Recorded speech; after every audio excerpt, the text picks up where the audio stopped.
JNTU BTech ECE R23లో business environment అనే ఒక సబ్జెక్ట్ ఉంది. సో దానికి ఇంపార్టెంట్ క్వశ్చన్స్ చెప్పమని చెప్పేసి చాలామంది అడుగుతూ ఉన్నారు.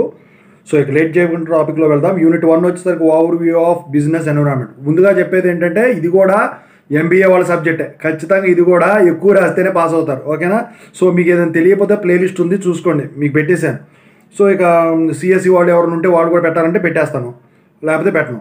ఇక ఇందులో వచ్చేసరికి యూనిట్ 1లో షార్ట్ క్వశ్చన్స్ ఎలా ఉంటాయంటే write to functions of business అని చెప్పేసి అడుగుతాడు, లేకపోతే what are the advantages of business అని చెప్పేసి అడుగుతాడు.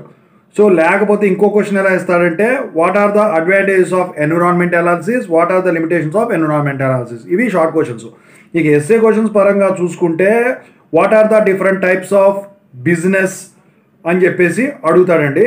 లేకపోతే explain the 2 types of business, A micro, B macro అని చెప్పేసి అడుగుతాడు. సో ఇక ఇంకో క్వశ్చన్ వచ్చేసరికి ఎలా ఉంటుందంటే state and explain environmental analysis with advantages and limitations అని చెప్పేసి అడుగుతాడు. అది యూనిట్ 1. యూనిట్ 2 వచ్చేసరికి ఫిజికల్ అండ్ మానిటరీ పాలసీ. ఇందులో షార్ట్ క్వశ్చన్స్ ఎలా ఉంటాయి? What is the significance of physical policy, what is the significance of monetary policy. Functions అని అడగొచ్చు, అడ్వాంటేజెస్ అయినా అడగొచ్చు అనమాట. లేకపోతే ఇంకో question what are the objectives of monetary policy, what are the objectives of credit policy అని చెప్పేసి అడుగుతాడు. ఇక ఎస్ఏ క్వశ్చన్స్ పరంగా చూస్తేనేమో state and explain the demand and supply of money అని చెప్పేసి అడుగుతాడు. What are the recent trends in the RBI అని చెప్పేసి అడుగుతాడు. What is the role of finance commission అని చెప్పేసి అడుగుతాడు.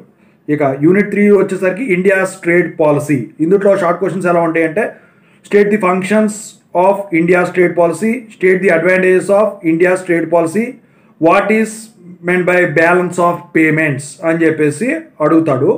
లేకపోతే వచ్చేసరికి ఇందులో what is meant by bilateral trade agreement, what is meant by multilateral trade agreement. ఇక ఎస్ఏ క్వశ్చన్స్ పరంగా చూసుకుంటే ఇందులో state the functions of India's trade policy with its advantages అని చెప్పేసి అడుగుతాడు. లేకపోతే వచ్చేసరికి what are the causes for disequilibrium in balance of payments అని చెప్పేసి అడుగుతాడు, ఓకేనా? లేకపోతే compare the following bilateral trade agreement, multilateral trade agreement comparison అడుగుతాడు. ఇక యూనిట్ 4 వచ్చేసరికి వరల్డ్ ట్రేడ్ ఆర్గనైజేషన్, దాని WTO అంటాం. షార్ట్ క్వశ్చన్స్ ఎలా ఉంటుందంటే what is meant by WTO అని చెప్పేసి అడుగుతాడు. లేకపోతే what are the disputes settlement mechanisms అని చెప్పేసి అడుగుతాడు. లేకపోతే how do you solve the disputes in the company అని చెప్పేసి అడుగుతాడు. What is meant by dumping measures, what is meant by anti dumping measures. ఇక ఎస్ఏ క్వశ్చన్స్ పరంగా చూస్తే ఇందులో ఏమడుగుతాడంటే what is the role and function of WTA in promoting world trade అని చెప్పేసి అడుగుతాడు.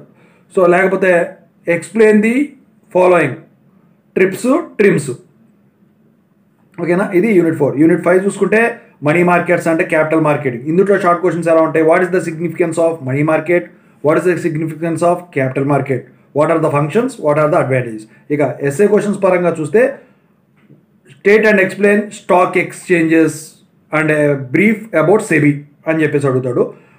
What is the objective of capital marketing, so what is the objective of money marketing అని చెప్పేసి అడుగుతాడు. What are the features of Indian financial system అని చెప్పేసి అడుగుతాడు, ఓకేనా? సో ఇదన్నమాట ఓవరాల్గా.